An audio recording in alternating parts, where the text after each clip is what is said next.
Hello all, and welcome to my second in my series, Musings from the High Seat. My name is Ivy Mulligan, and today I would like to talk about spa, which is the Norse term for divination.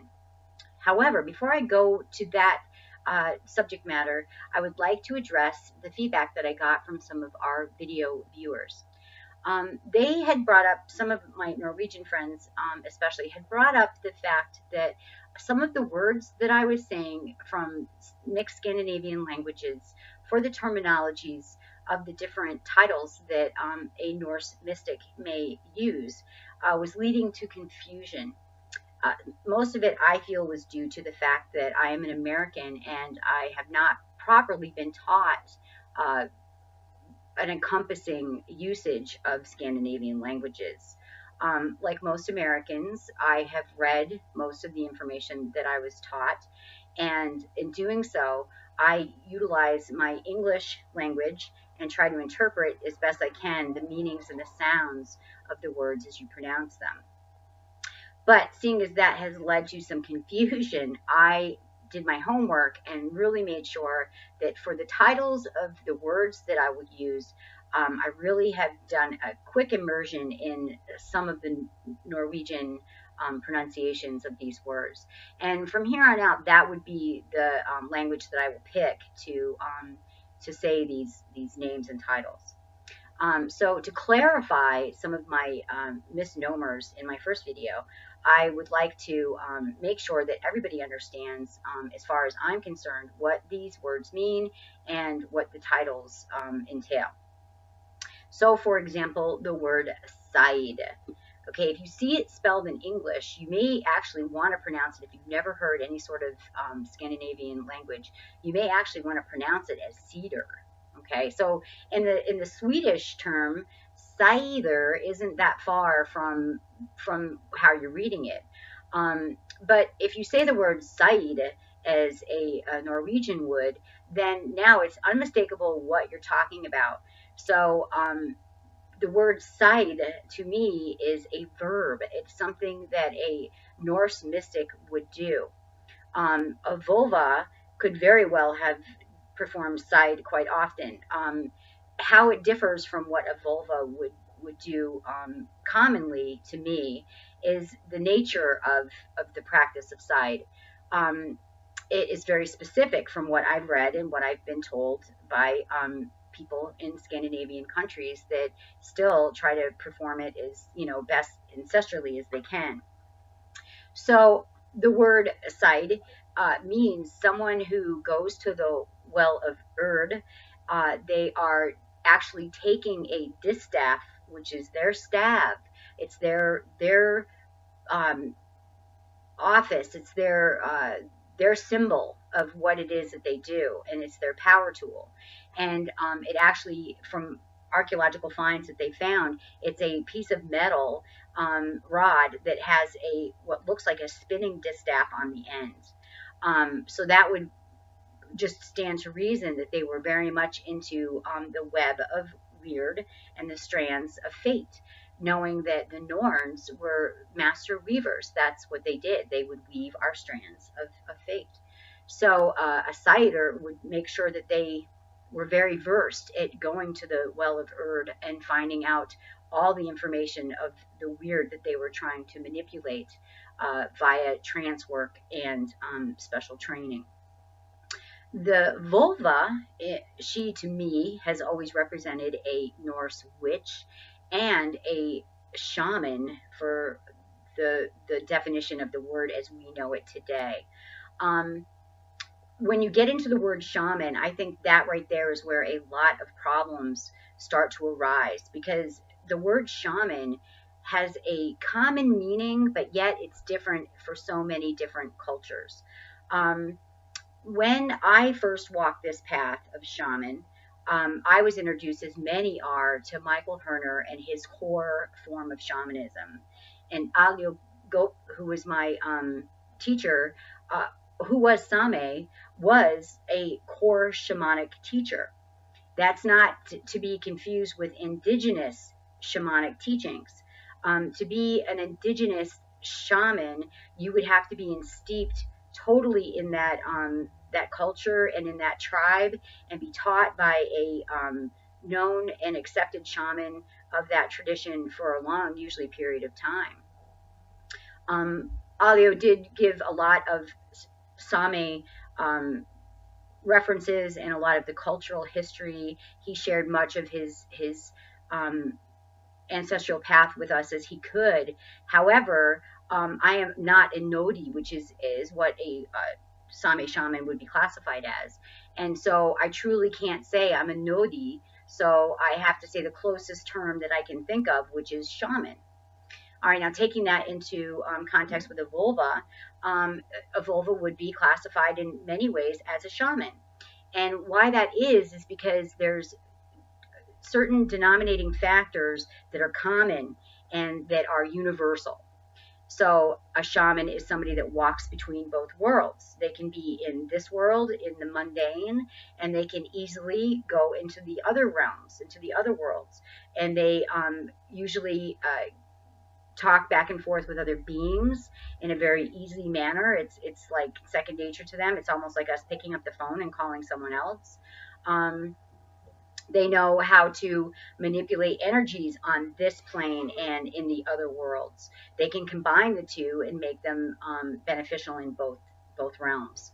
A shaman also usually utilizes herbs, stones, and multiple other mystical tools to further their practice, which I feel from history and from the different evidence that they found that vulvas did the very same thing.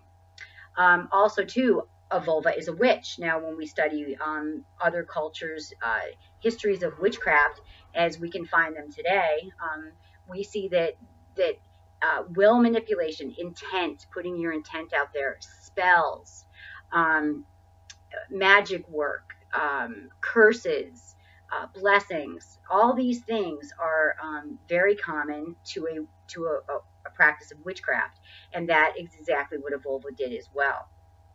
So to me, to clarify from my first video, my meanings, to me, a vulva is a title. It is something, it was a practitioner of many different mystical arts in the Norse world. And she was highly revered, and she was highly feared at times, I'm sure, because she could manipulate how the future would unfold, which to me would mean that she would use side in her practices. And she could also use spa, which was divination. She would divinate for whatever town that she went in to figure out what the mass orlog was, what the weird was of that situation, and try to rectify it if she could. And she was a healer. I'm sure she had many herbs and different homeopathic ways of addressing illness and disease and other maladies that would befall the ancient Norse people. So with that all being said, hopefully I've cleared up some of the confusion that I had in my first video. So now I'm going to now move on to my goal, my subject matter, my topic today, which was spa. Spa, as I said, is a form of divination. It is usually associated with rune use. But the runes back in the ancient times, from what we can gather, probably weren't used maybe as divinational tools per se. From the evidence, the archaeological evidence that I've read and seen, more than likely the runes were what they are, which is a form of written language. They were inscribed on stones to designate where people had been, to document the progressions of the Norse people who had passed through that area. But like anything that's ancient and that has resonating power with the past, we have learned in today's world to use them as a form of divination. So when you divinate, that means to me that you are looking into the future to find out answers to how your fate and how your weird and orlog is manifesting. To me, being in tune with your fate and your future is knowing that it's not written in stone. There are some aspects, I feel, of our lives that are unchangeable.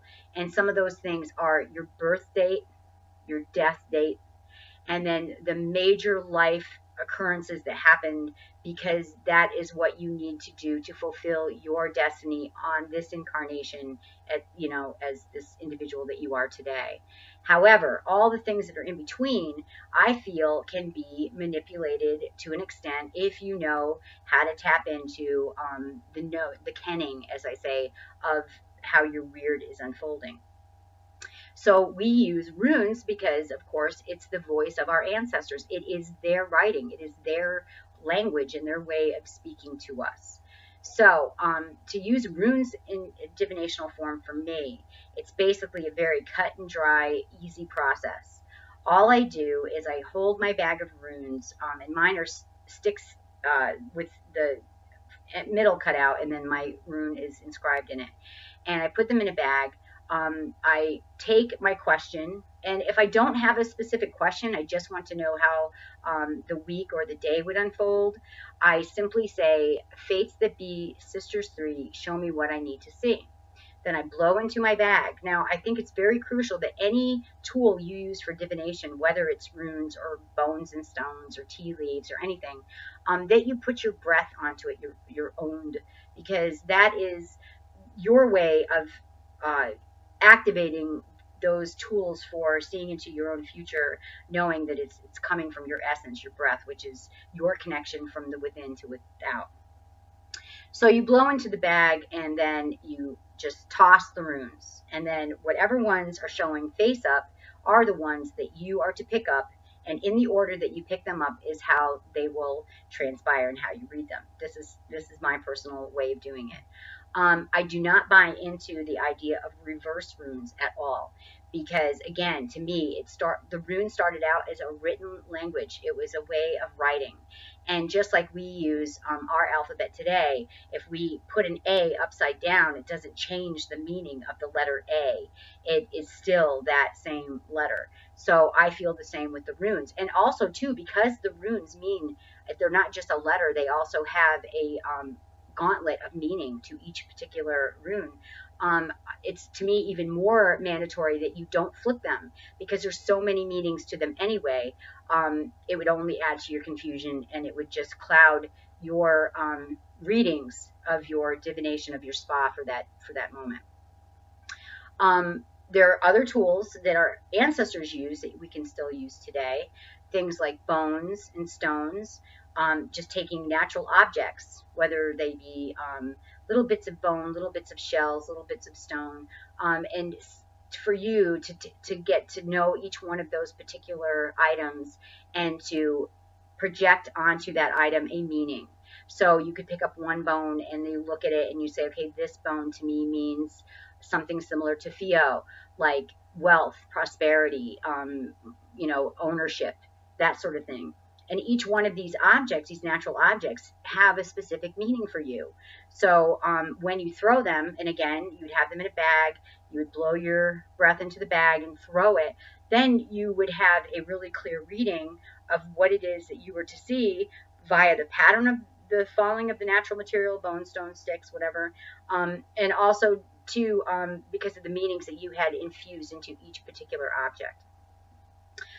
We also have the use of reading omens and scrying. Scrying is something that is very ancient and very easy to do. I use a simple dark bowl with water in it. And then all you do is you clear your mind of any distractions. You focus on your intent, your question, and then you ask it to the fates, to the universe, what is it that I need to see? And then you just soften your eyes, receive the image, and just stare through the water. You're staring beyond the water. You're letting the images filter into your awareness. Some people use crystal balls. Some people use just about anything, really, mirrors to scry into, anything you can just lose your concentrated vision focus to let the internal focus come in vision.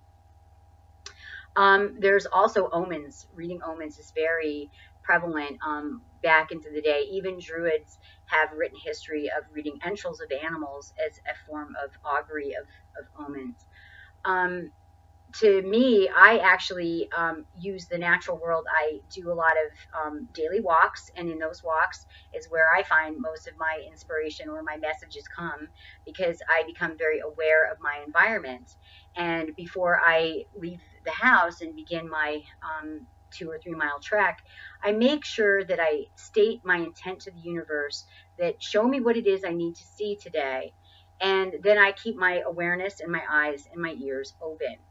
So, walking in the natural world, walking down the street in 2 miles, say that I see a crow and I see it repeatedly. I would then come home and figure out for myself, what does this crow mean? Now, I go by the symbols of three. Three is my favorite sacred number. To me, it's pretty much an assurance of information coming to you as being something that you need to pay attention to. If you see something once and see something twice, maybe, but you see something 3 times, that's pretty much okay. I'm listening now to what the information is being given to me. So I'm back to my walk and my crow, and I see him 3 times. So I come home and then I interpret what it is a crow means for me. I research what it means for others, but then I typically take that and then I take it into my own meditative space, and then I let crow speak to me via what I resonate with it, and then I take that information and I use it. Um, I also have a form of double, triple checking sometimes for readings, especially if I'm reading for another person. If I'm doing spa for them, is that I would take a pendulum and I would test a yes or no answer and see how that is. So that's one test. Okay, remember, I like 3. So then number 2, I would do kinetic testing. Kinetic testing is that you just make a circle, like the OK sign with one hand, and then you can either take one finger or you can clamp them together like a platypus, and you can put them in your hand. When you pull, asking the question, for me, if it's a yes answer, my hands easily separate and the fingers come apart. For me, if it's a no answer, they usually stay pretty firm and there's a resistance, so I know that that's a no. So I have divination, and then I have kinetic testing.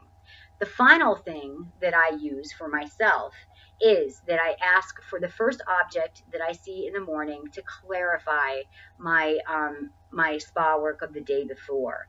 So, say for example, again, that I was asking a question and I saw Mr. Crow. Well, by that day, when I wake up in the morning, something in my mind that I would see, whether it was getting out of bed and in my bedroom or walking out into my main room or whatever it is, I would see an image, a word, a saying, something that would remind me that a crow is in my life. And then I take that as the third and final omen sign of, yes, this is truly what it is you need to know. Also, too, with divinational skills, there comes a side line of divination. I don't mean side like side work. I mean, SIDE, like on the side. There is a form of working your divination to your benefit. And that's something that gets easily overlooked by many people who read for themselves, whether they use runes, bones, or whatever. They'll do a reading, whether they like it or not, they just sort of accept it. Like they see it and they just go, oh, well, I'm going to wait and see what happens. Okay. Well, for me, if you're a vulva and you have the power of change, which is what you do, then if you don't like what you see, work to change it. A popular way of doing that in the Norse tradition is through Galdr. It's a form of singing the runes in a sequence that it's an incantation is a good definition of that word. You are using the runes and you're using your power of rhyme, and you are taking and making a chant that is worded in a way that your will of your change of your weird will manifest. So Galdr is something that's very useful for manifesting your weird if you don't like what you're seeing. I'm running out of time. I'm only allowed 20 minutes, and so I've got about 30 seconds left. So I hope you enjoyed this. I hope this cleared up some of the misnomers of my first video. And the next one, we're actually going to talk about side and the procedures of doing side, how modern day people do it as compared to what we know of the past. So join me for the next one, and I love your feedback. Feel free to let me know how you feel. Talk to you next time. Hail and well met.